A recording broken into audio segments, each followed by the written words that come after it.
MRC Magic y Legal Cloud les dan la más cordial bienvenida a este tercer y último módulo de la Jornada de Defensa Fiscal Integral 2023. El día de hoy seremos parte de la presentación del tema Federalismo Fiscal. En este momento quedan con ustedes nuestros expositores, para quienes pido un cálido aplauso. Bienvenidos. Ustedes. Muy buenos días. Buenos días a todos. Gracias por acompañarnos como siempre en estas charlas. Desde luego a todos los que están aquí haciendo acto de presencia, los que están en línea, y me decía la maestra Lulú también que hay modalidad doble, que algunos llegaron presenciales y se están conectando también en línea. Yo creo que esos son todavía tienen un poco más de aceptación, ¿verdad? No sé cómo le hicieron, pero o mandaron a alguien y se conectaron en línea, ¿verdad? Es todavía más agradable.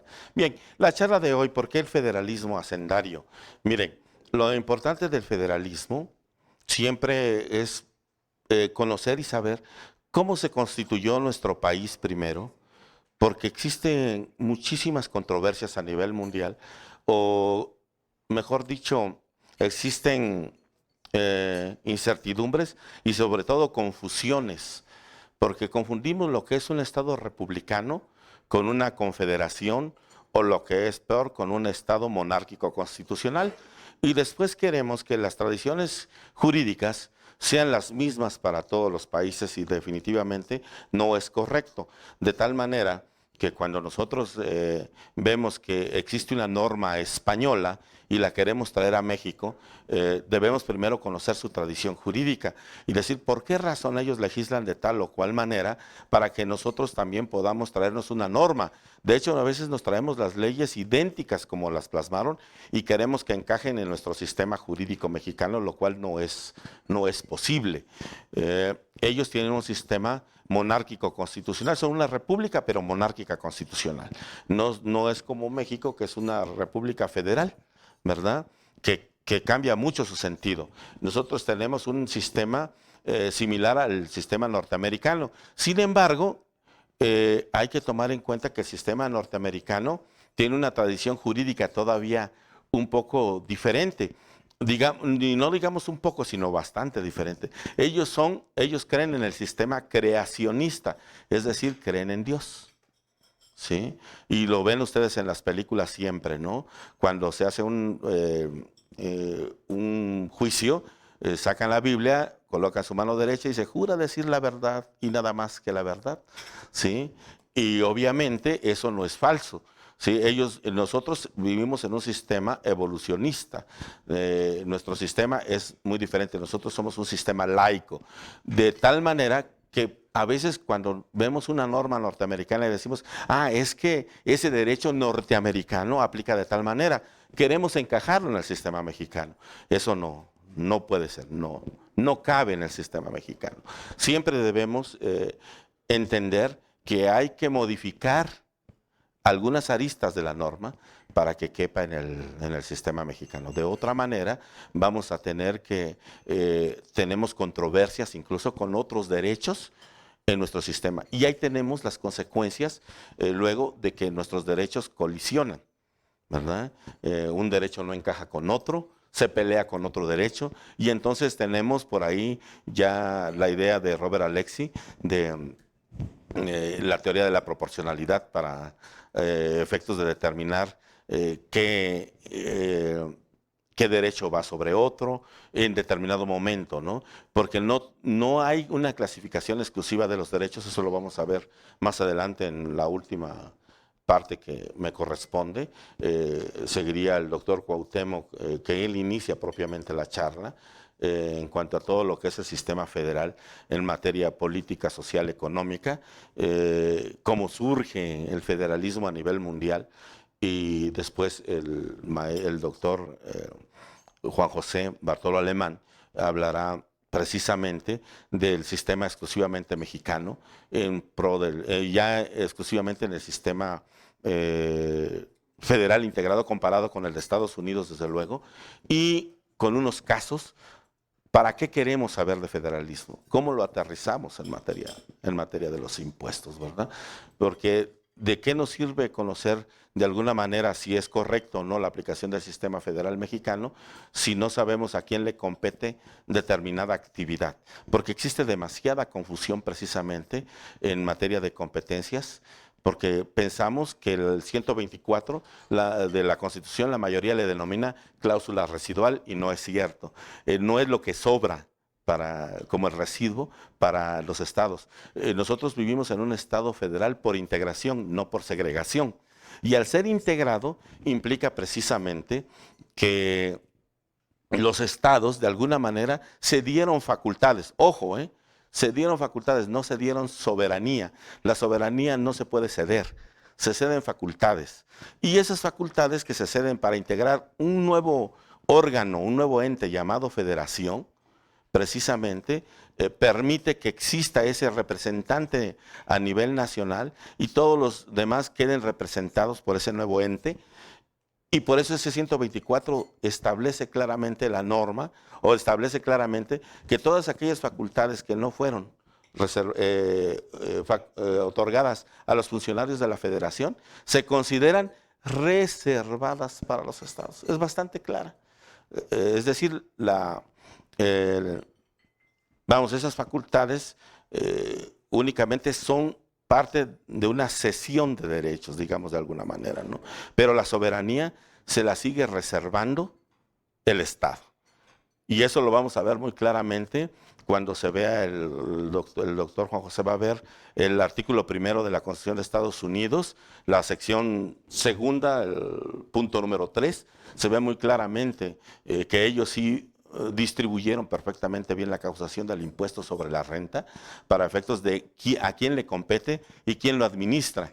Y por eso también vamos a ver que en el sistema mexicano nosotros tenemos dos tipos de ingresos para los estados y los municipios. Unos se llaman aportaciones y otros se llaman participaciones, ¿verdad? De lo que es tuyo, participas. Y de lo que es ajeno, te lo aportan, ¿no? Entonces la federación de lo que no es suyo aporta, ¿sí? ¿Qué no es suyo? El impuesto sobre la renta, ¿verdad? No es suyo el impuesto al valor agregado. Y de lo que es suyo, que son los impuestos especiales, los estados, por haber cedido esas contribuciones a la federación, participan, ¿verdad? De los impuestos especiales. Por eso es muy importante conocer esas estructuras. ¿Cuál es el origen del federalismo? Con la finalidad de saber a quién le corresponde qué, y si en realidad vivimos en un sistema federal hacendario o simplemente se trata de una ficción y hemos estado pagando impuestos indebidamente, ¿sí? Porque si la cláusula del artículo 73 de renta donde establece, de la Constitución, que establece que la federación puede establecer cualquier contribución para el gasto, para el presupuesto público, bueno, pues entonces implicaría que no pueden establecer contribuciones los estados ni los municipios, porque tampoco existe ninguna cláusula donde puedan converger todos los estados para una armonización en las contribuciones, ¿verdad? Esto implicaría que serían también inconstitucionales los impuestos estatales. Entonces, ¿qué interpretación habría que darle? Ayer decía el maestro Silvino Vergara algo interesante. La interpretación sirve para argumentar, pero la interpretación a veces ya nos queda un poco corta, ¿verdad? Ya tenemos que ir un poquito más allá de la interpretación y tenemos que ir al concepto de la hermenéutica. Tenemos que ir un poquito más a fondo de las cosas para efectos de escudriñar qué es lo que está debajo, detrás de lo que estamos investigando, con la finalidad de obtener lo que en realidad necesitamos, acercarnos lo más posible a la verdad. Nunca vamos a obtener de alguna manera la precisión exacta de lo que se busca, pero sí un acercamiento a la verdad, a la realidad. Es imposible acercarnos a la realidad. Por eso es importante siempre poner atención y leer de alguna manera lo que estamos viendo. Siempre ponemos de ejemplo que si hay un libro escrito en alemán, bueno, pues tenemos que ver la época en la que se escribió, quién escribió, el contexto en el que se escribió, porque a lo mejor fue escrito en plena guerra mundial o después de la Segunda Guerra Mundial, y entonces ya los contextos cambian, el pensamiento cambia, y saber qué es lo que quiso decir. Y si está traducido al inglés, bueno, quien lo tradujo, ¿en qué época lo tradujo? ¿Sí? Y si esa traducción es correcta o no es correcta. Y si la tradujeron al español del inglés, pues entonces ya tenemos un verdadero revoltijo de conceptos. Y entonces ya cuando nosotros entendemos de alguna manera qué es lo que quiso decir el alemán, pues resulta que no es lo que quiso decir. ¿Sí? Tenemos desvirtuada la totalidad de la información. Pero lo que sí podemos hacer es investigar y de alguna manera acercarnos a la posible verdad, a la posible realidad. En la mañana escuchaba unas noticias de que unos ex militares estadounidenses decían que en la NASA tiene naves de origen no humano y entes biológicos no humanos, ¿no? Y te pones a pensar, ya las noticias, ¿no? Pues aceptan la existencia de extraterrestres. Y te pones a pensar, pues no es lo que dijo, no es lo que dijeron. Si te pones a pensar seriamente qué es lo que dijeron, cuando sean llamados a lo mejor a la Cámara de Representantes o para ser investigados, decir, oye, ¿por qué dijiste que existían los extraterrestres? Van a decir, yo nunca dije que existían los extraterrestres, y mucho menos que los tuvieran militares en Estados Unidos o la NASA. Yo dije que había naves no humanas, y las naves no son humanas, a lo mejor era un papalote que hizo un chango, ¿verdad? Y es una nave no humana. Y a lo mejor también el ente no humano es un mamut que estuvo en el Ártico, que tienen por ahí, que lo van a clonar, ¿verdad? Y eso ya se trata de un ente no humano, ¿verdad? Y ya con eso cambió la versión de los hechos. ¿Por qué se hace este tipo de información? Lo que nosotros debemos entonces investigar es por qué se saca este tipo de información. Las famosas pantallas de humo, las cajas chinas, ¿verdad? ¿Qué versiones hay detrás de todo esto? Que se acercan elecciones, qué se está escondiendo, y no preocuparnos más por la existencia de extraterrestres, que al final de cuentas, vamos, no creo que sea muy benéfico para nosotros la existencia de extraterrestres, ¿verdad? Si alguien ha leído el libro de Hombres a Dioses, de Harari, ¿no? Vamos a ver que las especies inferiores siempre van a ser sometidas por las especies superiores. O sea, eso es indudable, pues, ¿no? Entonces, ¿para qué quieres descubrir que existe una especie superior? Si al final de cuentas puede ser esclavizado, ¿no? Entonces, no creo que sea muy benéfico este hecho, ni le estemos buscando de alguna manera en pérdida de tiempo. Mejor preocupémonos por la realidad, la existencia de las cosas, lo que nos preocupa y lo que nos atañe en este momento, que son precisamente el federalismo, pero en materia de contribuciones, ¿verdad? Porque de otra manera, pues no tiene mucho caso estudiar federalismo si únicamente lo vamos a llevar tal vez a la parte procesal o simplemente como mera teoría, ¿verdad? Tenemos que ir aterrizando a la parte tributaria y sobre todo a la parte de la defensa o estratégica en determinado momento. Entonces, doctor Cuauhtémoc, si quieres dar inicio con tu charla, por favor, te dejamos ahorita y ya continuamos más adelante con lo que nos corresponde. Ok, entonces, bueno, otra vez, buenos días, es un gusto estar con ustedes. Vamos a hablar en este tercer módulo sobre el federalismo. Ya dio una charla introductora el doctor José Antonio, pero sí es bueno saber ¿por qué somos federalistas? Si yo les preguntara, en los últimos años se maneja mucho este tipo de discurso. Si yo preguntara a ustedes, de aquí de los presentes, que alcen la mano, ¿quién es conservador? ¿Quién es conservador? ¿Alguno de ustedes se considera conservador? Nadie alza la mano.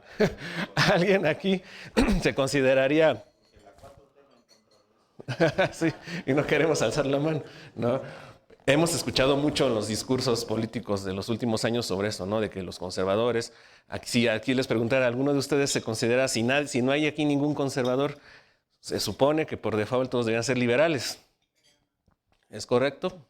Tampoco. Creo que tampoco no hay liberales ni conservadores, ¿no?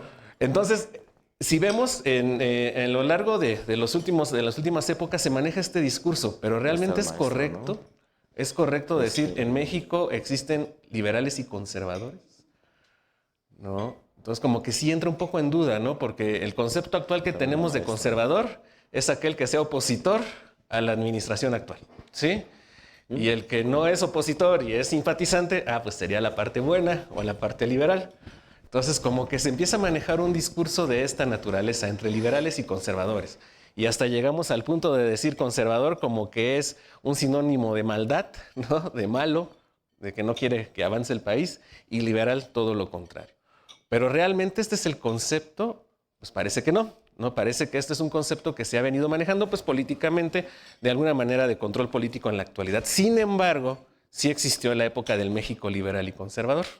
Sí existió. Creo que todos en nuestras clases de historia de México pues escuchamos alguna vez esta parte del México liberal y conservador.